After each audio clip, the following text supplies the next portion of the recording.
Hey, folks. Welcome to one of my favorite subjects in the Virtual CISO Happy Hour. We've got Chris Hamblin again with us one more time. Thank you, Chris, for coming up. Appreciate it. Appreciate all your help. We're lucky enough to also have Joe Bruffy today with us as a guest panelist.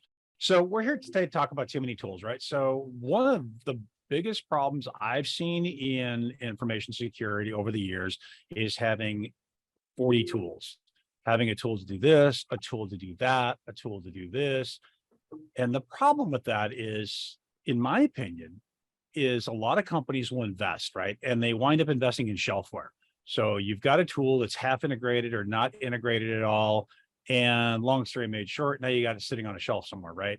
Or partially on a shelf. So, or they don't integrate. So you've got two tools from the same vendor that definitely, that don't communicate well. And so you get one set of data out of one, then you've got to repeat that or potential part of your data or your questions into the second tool. So anyhow, so I want to bring Joe Bruffy and Chris Hamblin in and kind of get some of their experiences and their thoughts on tool sets and how we as experts can help align our tool sets better. So what can we do to improve our clients? What we can do to improve our workloads, what we can do to help our teams. Joe, why don't you go ahead while Chris is checking his mic? Why don't you go and introduce yourself and give us your thoughts on the opening thoughts on this topic today? Yeah, sure. My name is Joe Bruffy. Yeah, I've been in the infrastructure and engineering areas for the last 25 years or so. I have seen many times where you have so many tools, you just can't look at them all. And sometimes, you can start integration paths, to combine the data. But if you have redundant tools, it's just never helpful. Chris, you got your mic fixed yet? All right. Is that better? Much better. Thank you, All sir. right. Sorry about that. Sorry, Chris Hamblin. I'm a director of IT for a large international organization. I've got a background in general governance, risk, and compliance, working for one of the largest consulting firms in the world. General discussion points around my feeling around the multitude of different shelfware and that it was the topic, right? Tool sets. Okay. How many Tool sets. So obviously the biggest concern with having multiple tool sets is the technical staff within the organization, especially as you get turnover, right? Everybody wants to bring in their own tool sets that, hey, I've got some experience with this in the past or what have you, and then they're like, okay, I want to bring in this new tool set, and they constantly are churning and playing with implementing new tools on a regular basis. They only get to a point of maybe 80% completion from a deployment standpoint before someone else brings in another tool set. Old tool sets never get deprecated. New tool sets continue to be added on. Obviously, from a network perspective, that causes more and more chatter in the overall environment. More upkeep and management of those different tool sets, as well as creating a larger and larger footprint from a vulnerability standpoint. It's not like these tool sets themselves don't have their own vulnerabilities that also have to be managed and upkeep and whatnot. So those are some of my general high level points. So awesome. Well, I appreciate it. So one of the things that I've seen, and one of my biggest concerns as a CISO, beyond cost, and we'll talk about cost in a few minutes, but for me, it's about risk, right? So if we have 25 tools, or even let's get a little more realistic. We have 6 tools, right? And these 6 tools, 3 of which are, as Chris explained, somebody came in and brought their favorite tool with them. Joe brought his favorite tool with him. I brought mine. They provide a risk themselves just by sitting there. Especially if they're not managed, people forget they're in existence, or worse, during an event. Now, Joda uses one tool and knows one tool. Chris knows is another, Chris is using another tool, for example, and we get a lot of pressure on the C-levels to get answers quickly. People under stress make mistakes to begin with. And then when you've got multiple tools there, the cost of the mistakes are greater, in my opinion, and the stress is much higher. for folks during an incident when they've got multiple tools or trying to figure out what happened and what's going on and how they block it. So, Joe, what's your opinion? What's your thought on something along those lines? What have you seen? Oh, wow. Yeah, I've seen lots of things. I've seen where people try to, manage an entire network worth of logs without a SIM, or, and they don't want to leverage SOAR because they're scared of it. I've seen where, you only deploy 1% or 5% of a tool, even if it's only 80%. I mean, I've seen it where you have, a tool that's capable of performing the task or the requirement that you have, but you don't realize it because it's not cataloged somewhere. End up implementing something else, not even looking inside. Hey, what can we do with our tool set? What are the actual capabilities? Everyone only looks at, okay, what do I need to do for this moment? What's the task?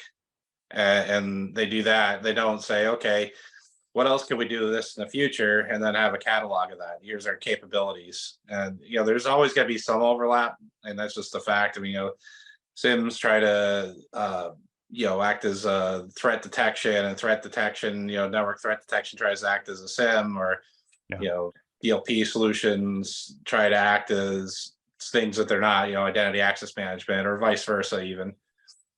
So it's sometimes you can't avoid the overlap. So, Chris, what's your thought on tool sprawl and creating complexity within the network and within the individuals using it? So my biggest comment, I'm going to take this from a little bit different perspective, from a business process perspective, right?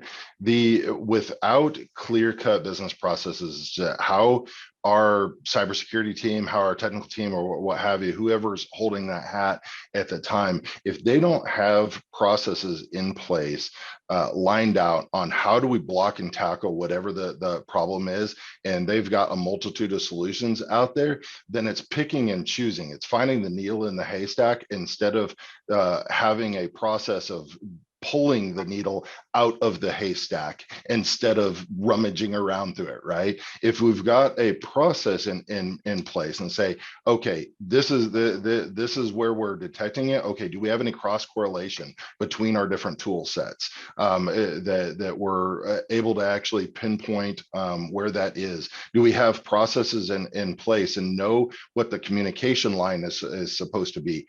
Building out those business processes for the cybersecurity team to then utilize and implement, it means much more than the actual tools themselves, right? That's just my personal opinion. No, I agree. I actually agree 100%, because without your processes, I don't care what tool you're using, it won't matter if you don't have your processes down. And if you don't communicate those processes between the different teams and different team members, just my nickel. It's my nickel. As well as then you've got training opportunities, right? I mean, the reality is that the more tool sets that you have, how many of those tool sets do you have people that are actually good at utilizing to be able to find that needle in the haystack?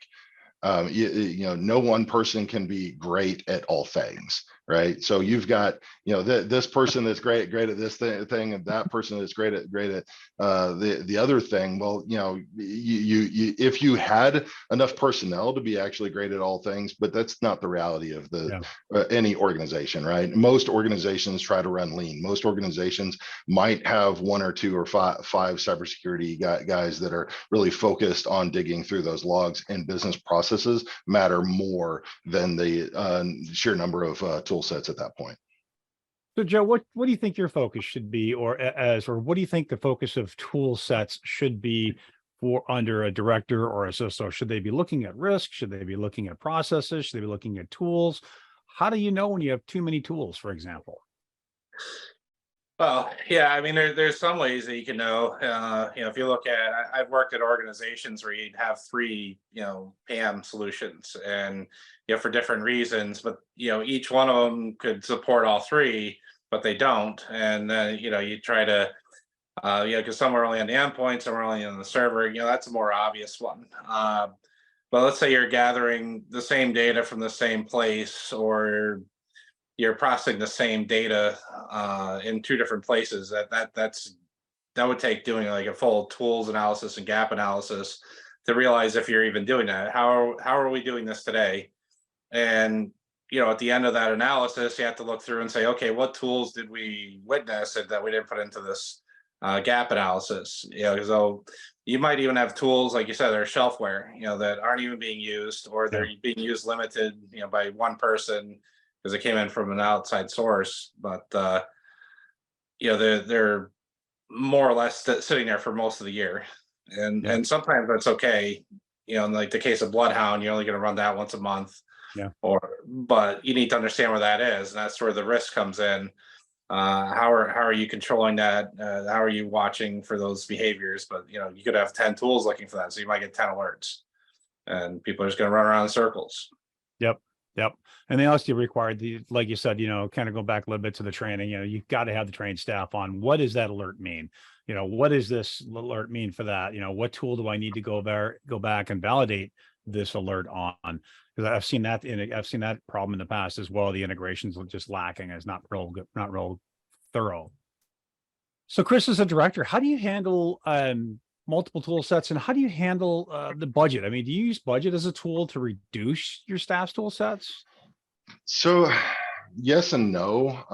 The reality is that far too many organizations I've come in and seen that there's this tool sprawl that has occurred over time. And like I said previously, I mean, most of the time that tool sprawl has occurred by you hire on senior engineers and stuff that have great expertise in tools, and they keep adding on other tool sets and never deprecating old tool sets.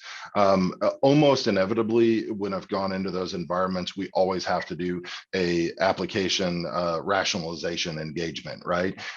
Basically, I create, in general, it's a simple spreadsheet, but that simple spreadsheet has, all the different tool sets on it, whether, you're talking about, Splunk or Orion, Firescope, Extra Hop, any of those fantastic tool sets. And then kind of on the side here, I mean, we got categorizations of, different, can it do application mapping? What kind of reporting is it capable of? Does it help the organization from a troubleshooting or a configuration push management type thing? Whether or not it has the ability to do log aggregations? Does it have other security mechanisms for managing things like certificate managements and those type of things? And what are different integration capabilities of all of those different platforms? And creating kind of a heat map of all of those different applications, and then including into that also the general cost of all of those, so that you can say,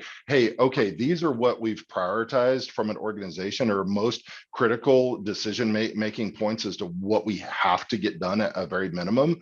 And then these different applications kind of fit those needs. But at the same time, we can take into a cost of those things. But then we've got other applications that are doing a lot of duplication of some of those efforts. You might have, say, a Firescope or an Extra Hop both in the environment that both do very similar type of things. But hey, one was deployed by the server admins, the other one was deployed by the network team, right? Well, it's not necessarily beneficial to the organization to really have both of those different tool sets deployed at the same turn. So kind of heat mapping that, making some decisions, and then narrowing it down to possibly two or three different tool sets that meet your overall need, as well as your budgetary concerns from an organization, I think is highly critical, especially as a new director, VP, or CIO or CTO or whatever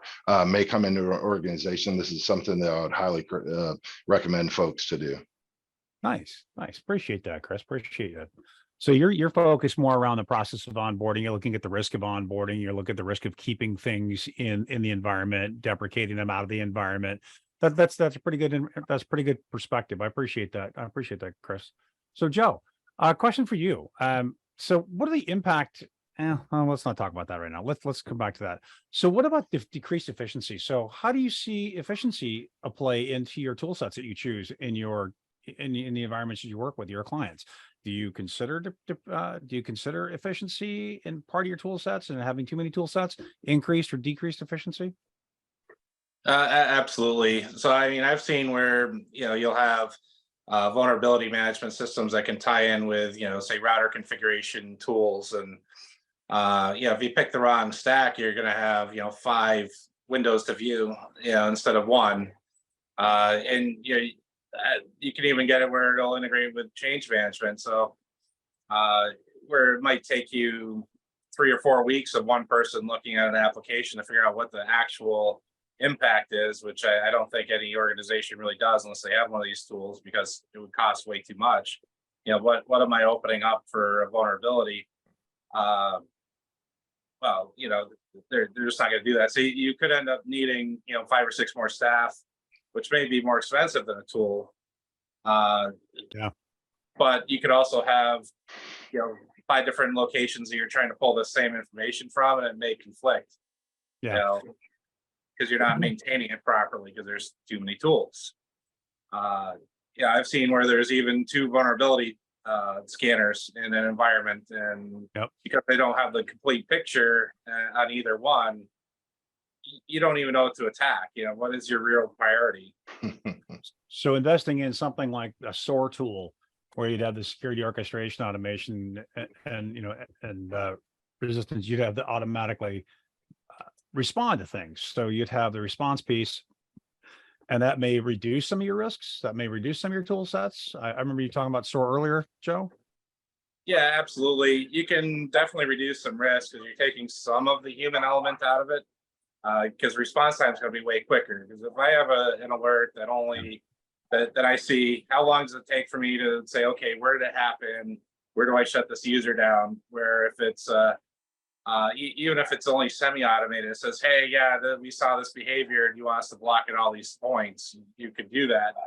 Now, if you have too much tool sprawl or you're not paying attention to your tool stack, you may have to do a lot of manual things and leave threats open longer than you would have needed to, which could obviously be detrimental. Thank you.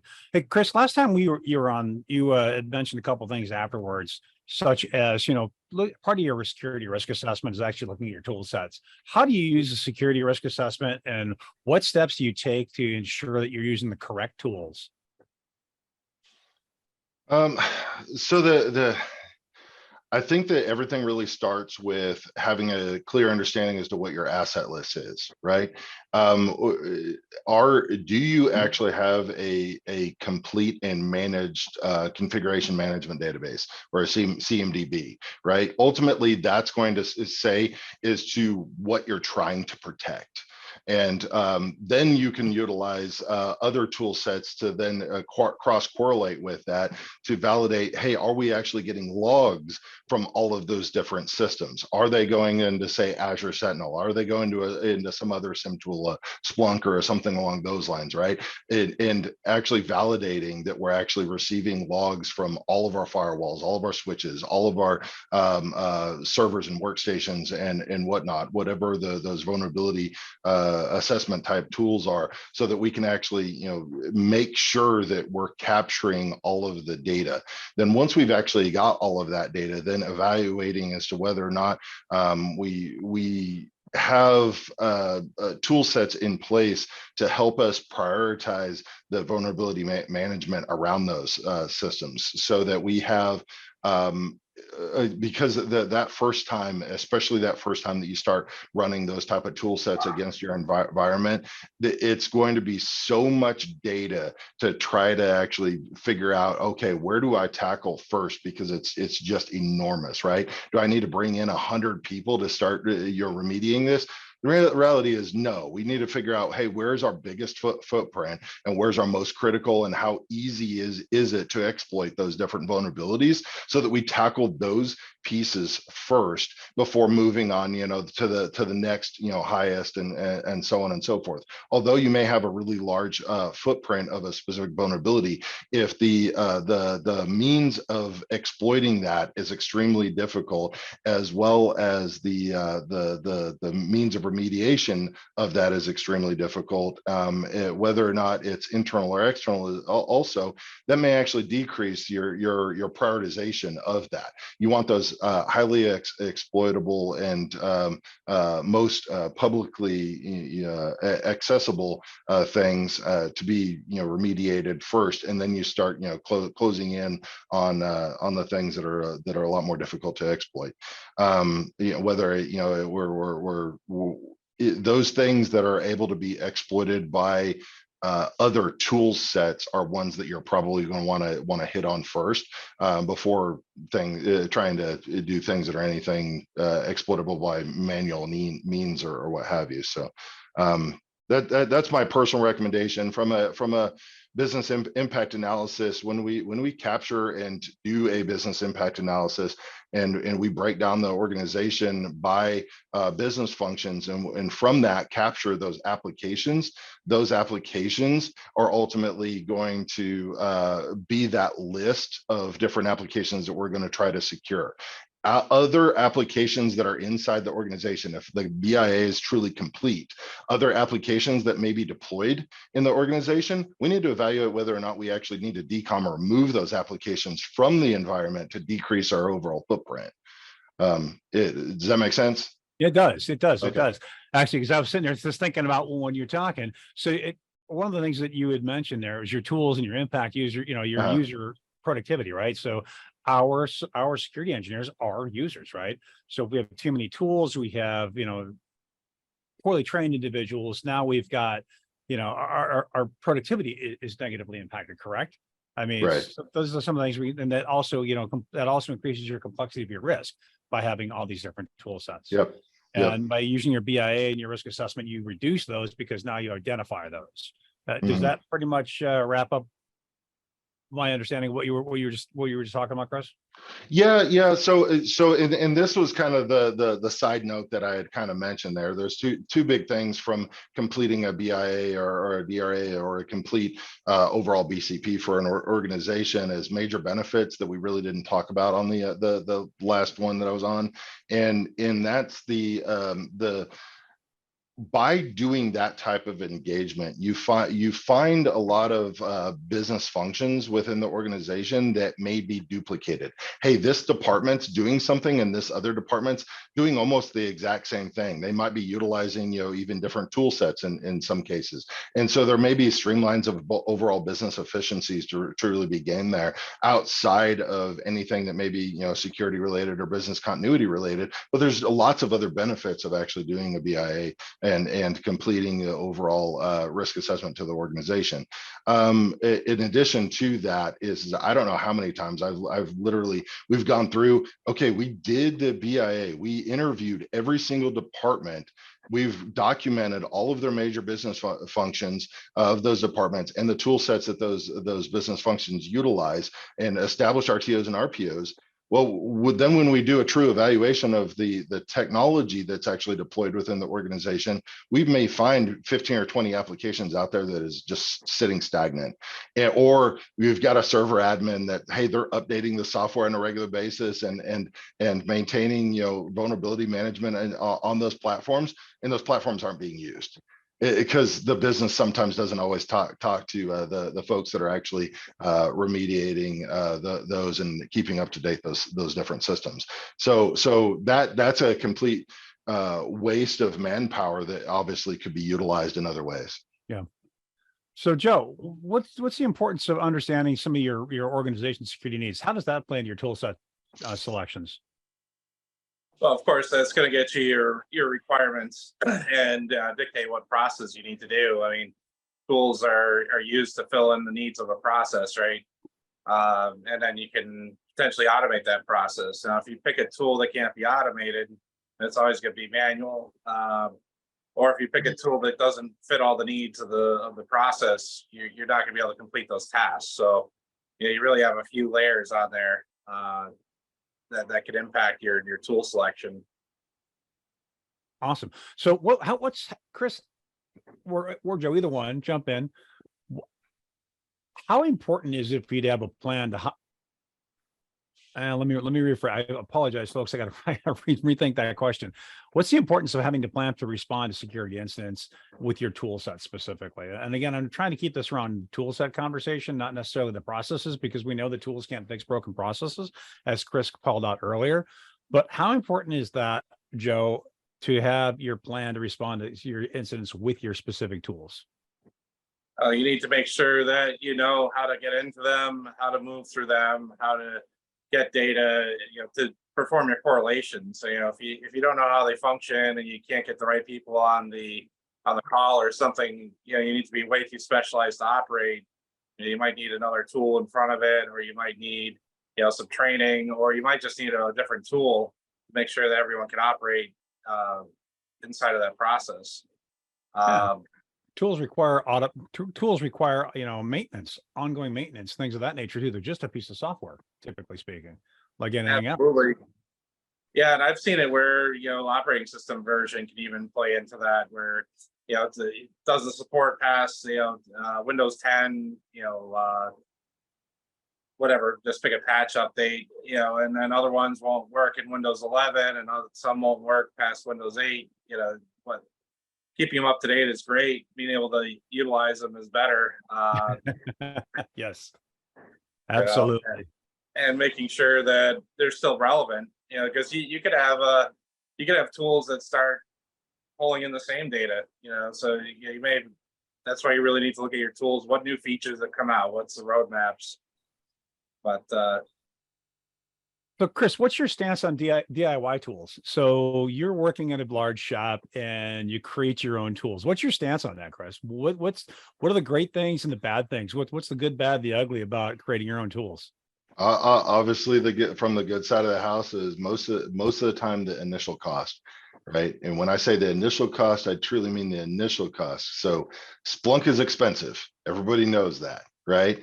But you may be able to create something in-house or implement some off-the-shelf type SIM tool set. But where are you going to find folks? You're gonna have a couple of folks that may be really doing a whole lot of development on that for quite a few years. What happens when they leave?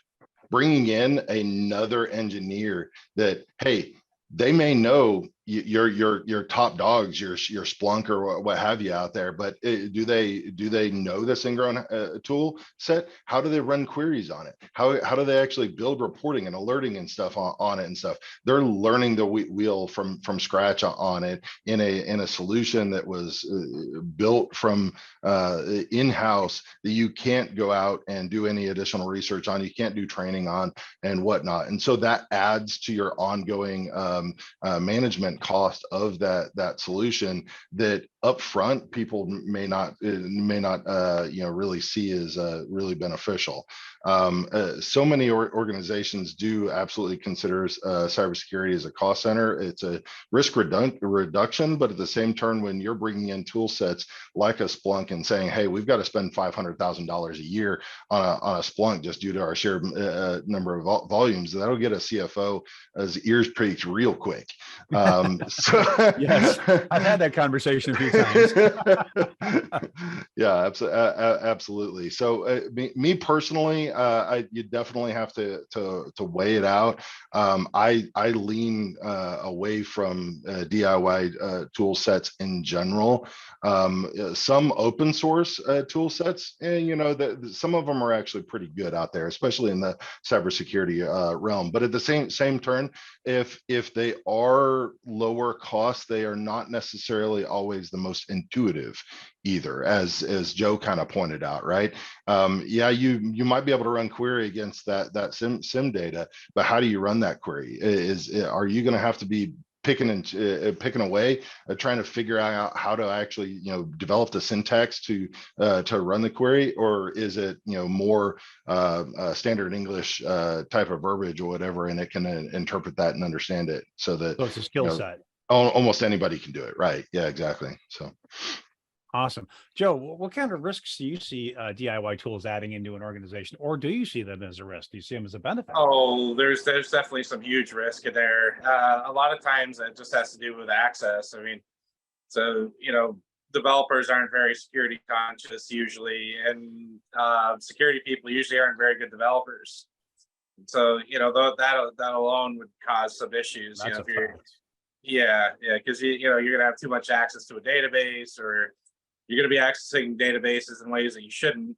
And I have seen instances where it's the only option because, there's, say you need to track a piece of hardware and there's nothing that can recognize or track it because it's pretty new. This happened with PCI. So yeah, there was a lot of homegrown stuff because there wasn't anything on the roadmap to be able to track those paths, but you needed to be able to track them. So Yeah. sometimes there's necessity, but I'll tell you, as soon as I can replace it, I would. Because That comes into You know. vendor fatigue as well. yeah, trying- who's gonna patch it? Yeah, I was going to say, as you were talking there, I was also thinking, does the organization have proper security code reviews as well? I mean, half of that code was probably pulled from some snippet that they found on the internet. And what is that snippet actually doing? Is it providing a function? Yes, but is it providing another function that you're not aware of? Possibly. There's always that possibility. Yeah. So what, Joe, let me ask you this then. So from a CISO perspective, Joe, I'm going to throw Joe on the spot here. What are some of the questions or some of the things that you would consider as a CISO prior to onboarding a new tool set? Oh, several things. I mean, you'd always want to go through the security analysis, those that support the minimum standards, because today you'd want to see single sign-on, you'd want to see multi-factor for administration, you want to see the ability to have roles, just to simplify that part. Because I mean, identity access management can have a huge cost add just in maintenance. If it takes 3.5 hours to put together a user because you have the wrong tools versus 10 minutes, it's you do that a few thousand times a year. That's very expensive. There's does it integrate with the tools I have? Does it meet the requirements I have? So you have your weighted matrix. Okay, here's all the things I need this to do. Here's all the things it can do that my other tools can't, because I don't really need to catalog everything that it can do that other tools can do. And is that going to be on the future roadmap? So if the answer is no, or the answer is, well, these other tools do these 10 things, you may have a tool that may look superior on paper by following a checklist, but it might not be for your strategy or organization. You could be picking a little single-use tool, just to fill that one spot, or you might be picking a wide tool, or just augmenting a tool you have. Awesome. Chris, same question to you. As a CISO, what do you look at before bringing on a new tool set? What kind of questions do you ask your staff or to ensure you're bringing the right tool sets on as a CISO? Yeah, so all of the general vendor management and procurement type questions, how well is it maintained and supported? What kind of escalation points do we have? How easy is it to find personnel to be able to support it in-house? As much as possible, I mean, there are certain pieces that I am okay with outsourcing, but at the same turn, I don't want to outsource everything. I definitely want to have internal staff to be able to know our environment and what the actual repercussions of implementing a solution is, and what are we actually blocking and tackling, where are not just, we know internally what our greatest risks are to our business, and making sure that we're actually facilitating the needs of those specific pieces. And then the evaluating the overall risk of that application and the vendors that may be supporting it, or the application developer team. Can we actually shift any of those risks to those other functions as well? Awesome. Some of the things I look at as a CISO are training costs, right? And how does it impact my risk assessment? And how is it going to impact my risk register? What do I have to add to that? Because honestly, COTS software, commercial off-the-shelf software adds risk, plain and simple. I have to train folks on how to use these tools and the tool sets. To go back to Joe, to Joe's point and Chris's point, we look at different tools to do different things. Can we integrate the tool sets? These are some of the things that I look at because of the cost factor, right? I mean, they cost money for licensing, it costs money for support every year. And to have 2 or 3 tools that maybe I'm not using to its fullest extent, before I bring a new piece of software on or a new software tool set on, I try to figure out, and I ask my engineers, have we validated that we don't have this ability currently? Or is this one of those 90-10 rules, right? Where one tool set does 99% of what I need or 90% of what I need. Yeah, it's going to really stink at 10%, but there's a cost factor, right? So back to your point, Chris, that a lot of organizations look at InfoSec as a cost factor, as a cost market or because we are. We do not make any money. I don't care what anybody says. I do not earn money for the company. I can defer a lot of cost. I can defer a lot of risk, but I don't actually earn any cash, right? And so as a CISO, I'm always trying to think about costs, right? Trying to think how much am I going to spend in personnel? How much am I going to spend in training? How much am I going to spend in software? And how is this going to affect my other pieces of software and my budget? So those are some of the things that I look at as a CISO. So, and like the ongoing maintenance costs, et cetera, right? Data consolidation, blah, blah, blah. So. Yeah, those- and what areas we might be able to look at to reduce our overall cybersecurity insurance as well. There might be a tool set that if we were to implement that, we could actually get a significant cost reduction from our cybersecurity insurance and may actually be able to pay for itself. Absolutely. Absolutely.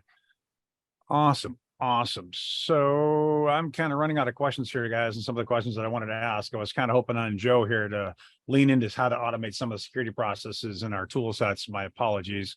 And so I guess, I'm running out of questions. So Chris, if you wanted somebody to walk away from this today with 5 things, what are the top 5 things you want them to walk away from this discussion today on?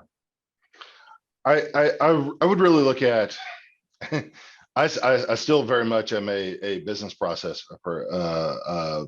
point of view, making sure that we have laid out processes, documented processes for not just remediation, but also for vulnerability management as a whole. That we have standards, we have them documented. We can bring on new staff, get them put into place very easy and quickly, get them up to speed, which obviously includes training, decreasing the number of either obscure different tool sets that you can actually go out and find folks that know these tool sets easily.